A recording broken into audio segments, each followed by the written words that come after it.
그리고 정조는 왕위에 계승을 하게 되죠. 그리고 왕위에 딱 되자마자 첫 번째 이제 자기 이제 포부를 담은 말을 하는데 뭐 어떤 말을 하느냐? 나는 사도세자의 아들이다 이렇게 얘기해요. 나는 사도세자의 아들이다. 자, 이때 너무 놀랬던 게 뭐냐면은 이때 사도세자를 죽이네 만에할 때 영조를 지지했던 노론 세력이 있어요. 왜냐면 이때 노론이 집권하고 있었잖아요. 영조대에는 사실 집권자는 노론이죠. 탕평책을 실시했다고는 하지만 왜냐하면 소론은 경종을 지지했었고 노론은 영조를 지지했었잖아. 노론은 당시에 사도세자를 죽이네 만에하다가 뭘로 갈라지냐면 시파와 벽파로 갈라집니다. 또 갈라져요. 그러면 시파는 뭐냐? 사도세자에 대해서 우호적인 입장. 벽파는 뭐냐? 사도세자를 죽여야 된다라고 하는 강경의 입장. 이거였단 말이야. 근데 정조가 즉위하고 난 다음에 나는 사도세자의 아들이다 라고 얘기를 하면 누가 쫄겠냐고. 벽파가 막 땀을 비질비질 흘리는 거죠. 그러면 여기에 있는 정조는 야 이 벽파 일로 와봐. 내가 즉위하자마자 내 본때 보여준다. 우리 아빠 죽인 애들 다 나와. 이러겠냐고. 그렇게 하지 않았어요. 왜냐하면 정조는 진심으로 자기 할아버지 영조를 존경했거든. 아빠를 죽인 건 아빠를 죽인 거지만 할아버지가 위대하다는 사실을 알고 있었거든. 자기도 느끼고 있었어. 그래서 할아버지의 이런 위대한 정책들을 고스란히 어떻게 한다? 받아들여요. 그래서 정조가 탕평책을 뭐 한다? 계승한다고 돼 있는 거야. 계승한다고. 그래서 이제 정조가 이렇게 탕평책을 계승을 합니다. 그리고 이제 학문을 사랑한 임금답게 뭐를 설치하느냐? 중요합니다. 규장각이라고 하는 걸 설치합니다. 규장각. 자, 규장각이라고 하는 건 뭐냐면 왕실 도서관인데 그냥 도서관이 아니고요. 연구기관이라고 생각하시면 돼요. 연구기관. 국책 연구기관이라고 생각하시면 돼요. 그래서 여기에 어떤 사람들을 주로 여기에서 이제 인재로 이제 등용했냐면은 중요해. 3번 서를 적극적으로 등용시켰어요. 서울이 뭐였어요? 서울? 서자. 서자. 그러니까 첩자식, 홍길동, 그죠? 근데 거기에서 능력 있는 사람이 있는데 첩자식이라고 막 무시하고 이런 게 있었잖아. 조선시대 때. 태종 때 만든 무슨 법 때문에 그래요? 서울군고법 때문에 그렇잖아. 근데 첩자식, 양반의 첩자식들 중에서도 굉장히 능력 있는 애들 많단 말이야. 뭐 예를 들어서 박제가, 또는 유득공 이런 사람들이 있는데 이런 사람들을 적극적으로 규장각에 등용을 시켜가지고 학문 연구를 시켰었다 이 말입니다. 그래서 대표적으로 뭐 규장각 4검서라고 있는데 박제가 유득공 뭐 누구누구 있어요. 그런데 두 명만 제가 그 유명한 인물 두 명만 얘기 딱 이렇게 해놓은 겁니다. 그래서 박제가 유득공 정도는 여러분들 기억을 해두시고 여기에 규장각을 설치해가지고 서울들을 열심히 등용해. 서울만 들어있는 건 아니에요. 서울을 등용을 시켜가지고 여기서 열심히 학문 연구를 시키는 거죠. 그래서 세종시기 때에 뭐하고 똑같다? 집현전. 그 다음에 우리 앞에 성종시기 때 뭐하고 똑같다? 홍문관. 이런 걸로 여러분들이 비교해서 외워주시면 쉽게 외우실 수 있을 겁니다. 그리고 이제 뭐를 설치하느냐? 정조의 호위 부대를 설치합니다. 이름 뭐다? 장용령이라고 하는 걸 설치하는데 왜 정조의 호위 부대를 설치할 수밖에 없었냐면은 초기에 정조가 왕이 되었을 때 신변 위협이 굉장히 많았었어요. 왜? 죽이기 전에 죽인다. 죽이기 전에 죽인다. 네. 벽파 세력의 암살 위협에 많이 시달렸었거든. 그래서 여기에 있는 이 장용령을 설치해가지고 그런 자신의 신변 위협을 이제 제거하는 호위 부대를 설치를 합니다. 그래서 이름 많이 나와요. 장용령 이름 외워두시고요. 그 다음에 이제 정말 중요하죠. 5번을 발표합니다. 정말 정조하면 나오는 핵심 내용인 거죠. 바로 수원 화성을 만듭니다. 서울에 집중된 권력을 분산을 하고 또 여기 이제 뭐가 있었냐면은 자기 아버지 무덤, 그러니까 사도세자의 무덤이 이 주변에 있었거든요. 그래서 항상 사도세자의 무덤에 가면은 정조가 막 통곡을 하고 막 이러고 돌아왔단 말이야. 근데 이제 여기서 좀 멀어요. 수원이면은 여러분들 서울에서 조금 거리가 있잖아. 그래서 거기에서 이제 잠을 자고 임금님이 거기에서 행차를 했었을 때 어떤 그 주거 시설 이런 걸로 이제 만들기 위해서 신도시를 건설을 한 거죠. 그래서 이런 식으로 수원화성을 만드는데 이 수원화성을 만들 때 이 보시면은 굉장히 웅장하잖아. 이런 돌 같은 것도 굉장히 무거울 거 아니에요, 그죠? 근데 이거를 쌓을 때 기계를 이용해 가지고 쌓은 게 있거든요. 어떤 거냐면은 여러분 초등학교 때 봤을 거야. 화성 만들 때 거중기라고 있어요. 이거. 이거 여러분들 이렇게 달려있는 거를 뭐라 그래요? 과학 시간에 배우지 않았나요? 예, 도르래라고 하잖아요. 그래서 도르래의 힘을 이용을 해가지고 이게 무거운 돌을 이런 식으로 이렇게 들어 올리는 이게 뭐냐면 이제 거중기인데 이걸 누가 이제 고안을 했었느냐? 정약용 선생. 나중에 뒤에 엄청 많이 나올 겁니다. 정약용 선생이 고안한 것으로 유명합니다. 그래서 이때 거중기 사용한 거 여러분들 기억해 두시고요. 자신의 아버지 무덤 주변에 만든 신도시 수원화성 반드시 여러분들 기억해 두시기 바랍니다. 그리고 이제 관리 재임용 교육을 실시하는데 초계문신제라고 하는 걸 시행을 합니다. 이거는 뭐냐면은 두 가지 때문에 그런 건데 여기 보면 관리 재임용 교육이라고 되어 있잖아요. 재임용 교육이 무슨 뜻이에요? 다시 교육을 시킨다는 거야. 그럼 왜 다시 교육시키느냐? 우리 앞에서 이제 배웠을 때 관리가 되려면 무슨 시험에 합격해야 됩니까? 과거 시험에 합격해야 되죠? 그러면 과거 시험 합격을 하고 선비들이 과거 시험 공부할 때만큼 공부한다, 안 한다? 안 합니다. 여러분들 중간고사 끝나면 공부하시나요? 아니요. 중간고사 부분에 대해서 아직 내가 미진한 점이 있어. 그래서 내가 98점밖에 받지 못했지. 2점의 차이를 메꾸도록 하겠어. 중간고사 부분 다시 공부하냐고. 안 하지. 그러니까 큰 시험 이후에 내가 그걸 통과를 하고 나면은 공부를 잘 안 해요. 서울 합격하고 나서 수능 공부를 왜 다시 하냐고요? 그런 거지. 뭐 의대 갈 거 아니면 공부 안 하잖아. 다시 반수할 거 아니면은. 그지? 여기도 마찬가지야. 과학학교 가서 공부를 안 하는 거야. 근데 정조가 보기에 뛰어난 인재들이 이렇게 많은데 공부 안 하고 맨 일에나 시달리고 있고 이런 게 너무 좀 보기 안 좋은 거예요. 그래서 떡잎부터 딱 봤었을 때 될성부를 나무다 하면은 이번에 민재, 은성이, 가민이는 초계문신으로 임명하겠다. 이렇게 되는 거죠. 그럼 이건 뭐 하는 거냐? 다시 교육시키는 거야. 아이고. 공부할 시간도 주고 집에서 책 읽을 시간도 주고 하는 거예요. 그래서 진짜 임금님이 하래잖아. 공부를 해야지. 예. 왜냐하면 정조가 경연을 너무 좋아했거든. 경연을 진짜 좋아했어요. 예, 경연 애호가였어. 조선에서 가장 학문이 깊은 사람이 정조예요.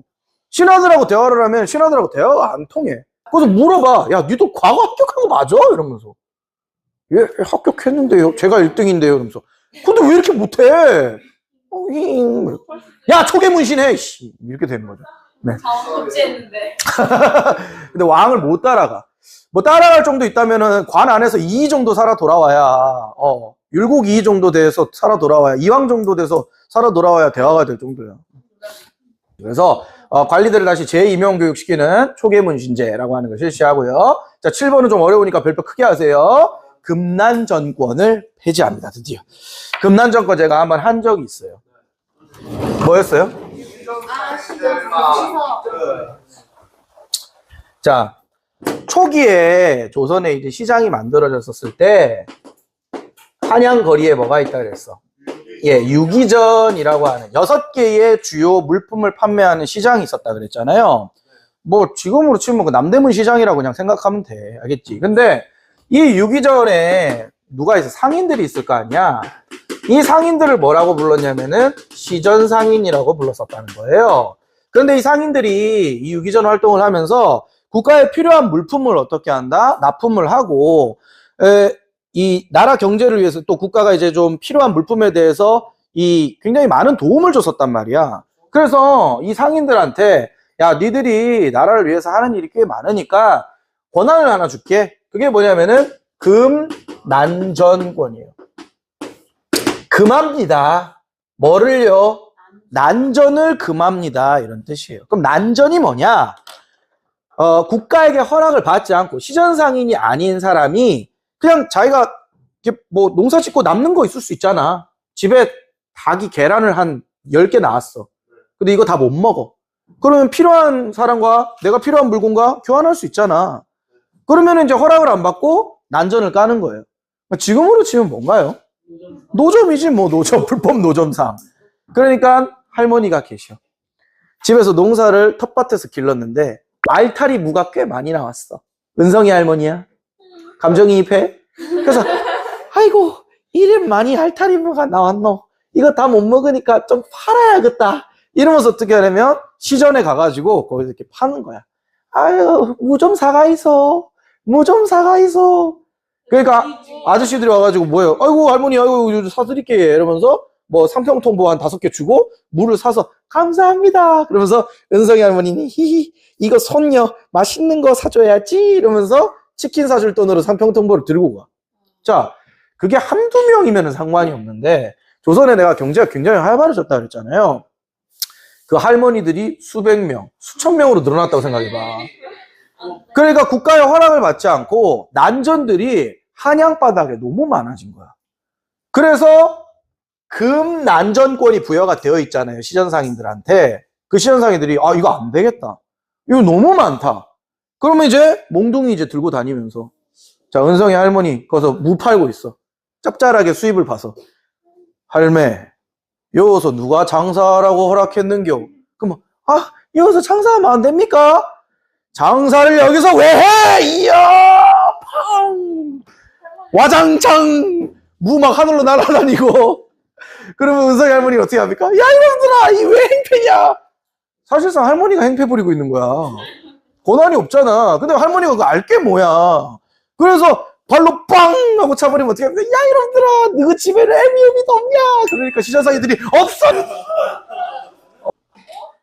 그런다는 거예요. 예. 그리고 옆에 민재 할머니가 붕어빵 기계 사가지고 비싸게 사가지고 붕어빵 팔고 있는데 거기에는 시전상인들이 몽둥이 가지고 와가지고 붕어빵 기계 발로 차고 붕어빵 하늘로 날아다니고 수국이 없어서 그래. 와장창 그러다가 결국 무슨 사건까지 모르겠어. 감정이 악화되면은 멱살 잡고 이럴 거 아니야. 할머니만 있어 거기에? 뭐 아저씨들도 있을 거 아니야. 그러면 니들이 뭔데 뭐 이럴 거 아니에요. 그러면 몽둥이를 때렸어. 잘못 맞았어. 사망. 이런 인사사고까지 나는 거야. 그러면 이 금난 정권을 유지시키는 게 과연 맞냐는 거지. 그래서 정조가 엄청 고민을 해요. 근데 자, 금난 정권을 시행하는 게 자연스러운 것인지 아니면은 거기에 먹고 남은 물건들, 잉여 생산물을 갖고 나와가지고 어떻게든 경제활동을 하기 위해서 나온 사람들이 자연스러운 건지 어느 쪽이 더 자연스러워요? 가지고 와가지고 노점상 하는 게 더 자연스러운 거지. 경제가 발전이 안 되어 있으면 노점상 하려고 해도 남는 잉여 생산물이 없기 때문에 할 수가 없어요. 그러면 그거를 맨날 막아가지고 경제 발전을 억제할 것인지 아니면은 이거를 풀어줄 것인지 정조가 고민을 한단 말이에요. 그래서 결국 결론이 뭐야? 금난 정권을 폐지하는 쪽으로 간다고. 그래서 그걸 보통 뭐라고 하냐면은 신의 통공이라고 합니다. 신의 통공. 왜 신의 통공이냐? 통공이라는 거는 이제 통하게 한다. 이제 상업을 널리 펼친다. 이런 뜻인 거고 신의 년에 그 결정을 했기 때문에 신의 통공이라고 한다 이 말입니다. 그래서 금난 정권을 폐지하고 자유로운 상업 활동을 장려하는 정책을 펼쳤었는데 그걸 신의 통공이라고 하니까 반드시 외워두십시오. 정말 많이 나옵니다. 경제 부분에서 제일 중요한 부분이에요. 정조의 핵심 사업이라고 볼 수 있습니다. 그럼 이제 편찬 사업합니다. 미안하지만 책 이름 조금 외워두셔야 되겠죠. 자, 여기에서 속대전, 경국대이전 업그레이드 버전이 있었다면은 여기는 무슨 통편? 대전통편이라고 하는 새 법전이 있습니다. 대전통편. 이것도 약간 후속편이에요. 네, 후속편. 그래서 대전통편이라고 하는 것이 있고, 그다음 이제 동문휘고라고 하는 책인데, 이거 여러분들 문물 정리 이거 잘못된 거예요. 이거 제가 체크를 잘못했어요. 문물 정리 이렇게 지우시고요. 거기다가 외교 문서 정리 이렇게 여러분들 적어두시면 되겠습니다. 외교 문서 정리. 그러니까 당시 청나라, 일본 이런 나라들 외교를 할 때 여러 문서들이 오갈 거 아니에요. 그런 문서들을 정리해 놓은 책 이름이 뭐냐면은 동문휘고입니다. 그래서 우리나라 외교사를 공부를 할 때 이 동문휘고가 필수 텍스트예요. 예. 그래서 동문휘고를 정리를 하고요. 그 다음에 이제 무술 정리 책 정리합니다. 우리나라 고유무술 정리한 책 무예도보 통지라고 하는 책을 발간을 합니다. 그래서 세 가지 정도만 여러분들 외우시면 돼요. 대전통편, 동문휘고, 무예도보 통지 기억해 두시면 되겠고, 그 다음에 이제 정조하고 영조 때 공통으로 여러분들 좀 정리해 두시면 되는데 격쟁과 상언이 굉장히 활성화되어 있습니다. 자, 이게 뭐냐면은 다른 거 아니야. 정조가 아버지 무덤, 그러니까 아버지 무덤이 있는 수원으로, 화성으로 행차를 굉장히 많이 했었단 말이에요. 그러면 그 행차를 할 때 굉장히 뭐 하냐면 화려하게 행차를 합니다. 우리 임금님이 진짜 멋있다 이런 거를 보여주기 위해서 굉장히 화려하게 행차를 하거든요. 여기 한번 보세요. 이게 뭐예요? 사람들이잖아. 이거 다 사람들이잖아, 이거. 네. 사람들이 이런 화려한 행차가 구경거리인 거지. 구경거리가 당시 많지 않으니까.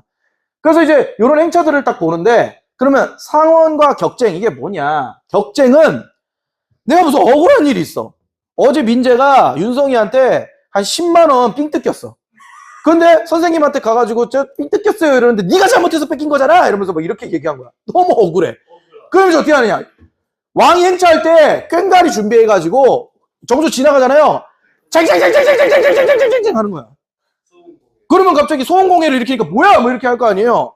아이고 나는 억울합니다 이렇게 하는 거예요. 그러면 이제 정조가 나와가지고 어떻게 하는 거야. 이게 무슨 소리냐 이렇게 얘기할 거 아니에요. 그러면 왜 미친놈이 꽹가리를 올리고 있습니다요. 그러면 데리고 오너라. 그렇게 와가지고 왕께 무릎을 꿇고 바로 다이렉트로 왕한테 억울합니다. 윤성이 그놈이 제 10만 원 삥 뜯었어요. 이렇게 얘기하는 거. 그걸 상언이라고 합니다. 그래서 격쟁은 막 꽹과리를 울려서 자기 억울함을 표현하는 거. 상언은 임금님한테 평민이 직접 이걸 얘기하는 거. 이거 굉장히 좋은 일이죠. 왜요? 왕이 억울한 일. 왕이 백성들의 고충들을 직접 들어보고 이거 들어줄 수 있는 거잖아. 다이렉트로 거치지 않고. 그러니까 마치 약간 앞에 있는 뭐하고 비슷한 거야? 신문고하고 비슷한데 이건 진짜 다이렉트야. 신문고는 왕이 직접 듣고 하지 않거든요. 관리들이 거쳐요. 근데 이거는 왕의 귀에 직접 들리는 거기 때문에 훨씬 더 효과가 크다고. 이게 큰 일이어야 할 수 있는 거죠. 아, 그쵸. 큰일 아니야. 짱짱짱짱짱 울렸는데 딱 왔는데 왜 불렀느냐 그러니까 이 발에 물집이 났어요. 아, 진짜 싫어. 그만큼 억울한 거죠, 그래. 자, 마지막입니다, 이제. 그리고 수령이 향약을 정조 때 이제 직접 주관하는 걸로 바뀌게 됩니다. 자, 이게 왜 그러냐면은, 제가 얘기했잖아요. 향약이 나중에 점점점 시간이 흐르면서 변질된다고. 왜 변질이 되느냐? 지방 양반들이 향약을 처음 만들었을 때 의도가 뭐였어요? 누구를 견제하기 위함이었어요? 수령. 아니. 아니, 뭐 예를 들어서 향리라든지, 아니면 뭐 수령, 뭐 이런 애들을 견제하고, 또 이제 자기들이 힘을 그 지방에서 키우기 위해서 향약을 실시한 거잖아. 그런데 이게 심해지다 보니까 지방 양반들이 이제는 수령까지 무시하면서, 임금님이 직접 보낸 수령까지 무시하면서 자기들의 세를 어떻게 하냐면 과시하는 지경까지 이르렀단 말이야. 그래서 이거는 바람직하지 않다. 원래 취지에서 한참 벗어난 거 아니냐 이러면서 지금부터 제지사족들, 그러니까 이제 그 지방 양반들을 얘기하는 거죠. 지방 양반들이 향약 가지고 지방의 일을 좌지우지 못하게 하라.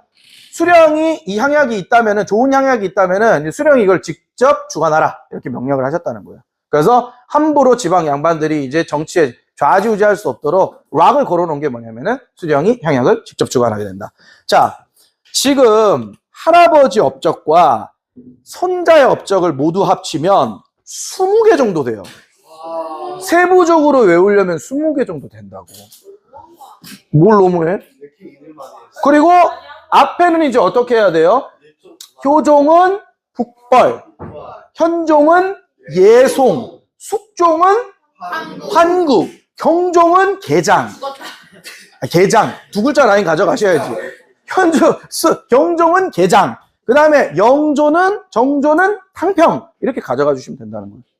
그죠? 그래서 두 글자로 조선 후기의 왕들은 싹 다 가져가 줄 수가 있어. 아니, 예를 들어서 광해군은 중립. 그 다음에 여기 인조는 호란. 그지? 그 다음에 효종은 북벌. 그 다음에 여기는 현종은 예송. 숙종은 황국. 여기는 경종은 개장. 그 다음에 여기에 있는 영정조는 탕평. 이렇게 하시면 끝나는 거지. 개장이 너무 슬프다고? 자, 그래서 그렇게 정리하면 됩니다. 자, 정리 한번 해드릴게요. 자, 보세요. 천천히 할게요. 1분 만에 할게요.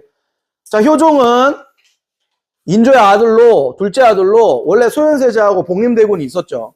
근데 소현세자가 청나라에 대해서 어떻게 생각해? 너무 좋게 생각했잖아. 그래서 인조한테 살해당했다라고 하는 의혹을 받고 있죠. 그래서 복림대군이 왕이 됩니다. 복림대군은 청나라 싫어하거든요. 물리쳐야 된다. 복벌. 그죠? 그래서 힘을 막 기르는데 이때 이걸 지원했던 사람이 송시열, 그 다음에 윤휴. 외워야 돼요. 이런 사람들 있습니다. 그리고 이게 생뚱맞게 어디 정벌하는데 동원이 됩니까? 나선 정벌, 러시아를 정벌하는데 동원이 된다 이 말이에요. 그리고 하멜은 지난 시간에 했으니까 넘어가고, 현종은 예송이 2개 있죠. 상복 입는 걸로. 뭐 기예송하고 갑인예송하고 2개 있습니다. 그래서 앞글자 따서 기갑이에요. 무조건 많이 입자라고 주장하는 거는 남인입니다. 자, 남인은 첫 번째 기예요성에서 3년설, 서인은 1년, 기년설이라고 하는데 1년 기년설을 주장했었고, 이때 누구 손을 들어줘요? 서인의 손을 들어주죠. 서인이죠. 왜냐면 서남서니까. 그래서 그런데 갑인예송 때는 현종이 나 무시하네? 우리 아빠 무시하네? 이렇게 생각을 해가지고 나중에 어떻게 합니까? 며느리가 죽었을 때는 남인의 소를 들어주잖아. 그래서 기갑, 기의 송, 갑인의 송, 서남. 됐죠? 넘어갑니다. 황구, 정치 세력이 급격하게 교체되는 거예요. 의도적으로 자신의 왕권을 강화시키기 위해서 숙종이 올렸다 내렸다 올렸다 내렸다를 반복했다라고 요새는 이제 평가를 받고 있습니다.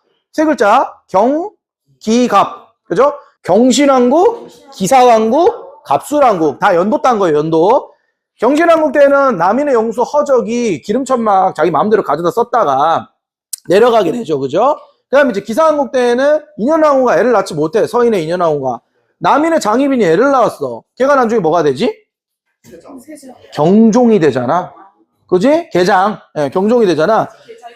계장이 되잖아. 근데 이때, 안 돼. 경종이 세자가 되면 안 돼! 이러면서 세자 이제 원래 그 전 단계가 원자인데 어린 경종을 절대 원자로 지금 결정해서는 안 된다! 이렇게 주장하잖아. 누가? 송시열이. 그러다가 사형 먹고 뒤집히잖아. 그 다음에 이제 갑술왕국. 뒤집혔던 상황에서 인현왕후를 저주했다라고 하는 장희빈의 그 저주 사건이 발각이 되고 다시 남인을 내려야 되겠다라고 판단을 해가지고 서인이 다시 올라가용 한다는 거죠. 그래서 이때 경신왕국, 기사왕국, 갑술왕국 어떻게 바뀐다? 서, 남, 서 이렇게 바뀐다고. 그래서 기갑, 경기갑, 서남, 서남, 서 이렇게 외우시면 된다. 됐죠? 자, 그 다음에 이제 노소 분당이 경신왕국 이후에 이루어지게 되는데, 남인이 이제 이때 실각을 하니까, 남인을 다 죽여야 된다. 뭐? 노론, 같이 가자. 소론, 남인은 거의 나락행이고요. 그래서 노소 분당이 이때 있었다라는 겁니다. 그리고 이제 두 가지 특이한 거 외워야 되겠죠. 이때 경제가 굉장히 활발해져가지고 수종족 때 발행했던 화폐, 유명화폐, 상평통보, 그 다음에 이제 우리나라 간도 지역의 영역을 획정했었던 백두산, 정계비, 뒤에 더 깊이 설명한다고 제가 말씀드렸어요. 그리고 이제 죽고 난 다음에 경종하고 영조가 있는데, 영조는 이제 숙빈 최씨, 무술이, 물 길러주던 메이드 출신이고, 그 다음에 희빈장씨 소생이 경종이고, 근데 경종이 영조가 줬던 뭐를 먹고? 간장게장하고 당간 먹고 죽었다. 그래서 영조가 임금이 되는데, 영조 초기에 무슨 난이 있었어요? 2인자. 2인자 말고 1인자도 있고 3인자. 자, 그래서요, 2인자의 난이 일어났었고, 이걸 진압하고 난 다음에 이제 충격을 받고, 무신난 이후에 충격을 받고, 무슨 책을 실시해?